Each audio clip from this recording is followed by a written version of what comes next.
Hello everyone, in today's video, I will show you how to insert an image in Photoshop. This step-by-step guide will help you easily add images to your project. Start by opening Photoshop on your computer. If you want to work with an image, the first step is to open it.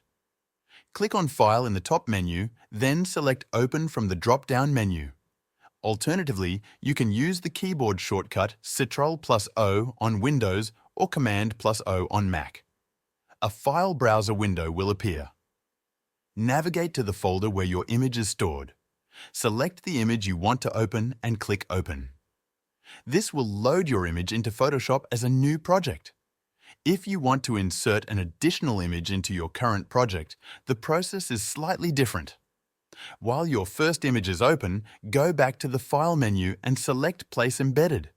This option allows you to insert another image directly into your current canvas without creating a new project.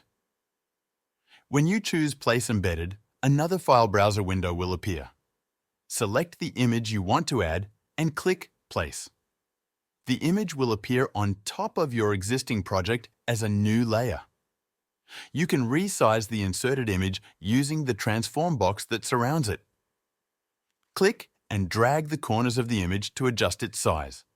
Hold down the Shift key while resizing to maintain the original proportions of the image.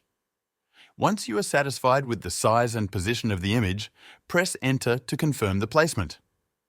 If you need to reposition the image later, you can use the Move tool, which is located at the top of the toolbar on the left side of the screen. Select the Move tool, then click and drag the image to reposition it on the canvas. You now know how to insert images into Photoshop. Whether you are adding a single image or combining multiple images into one project, these steps will help you get started.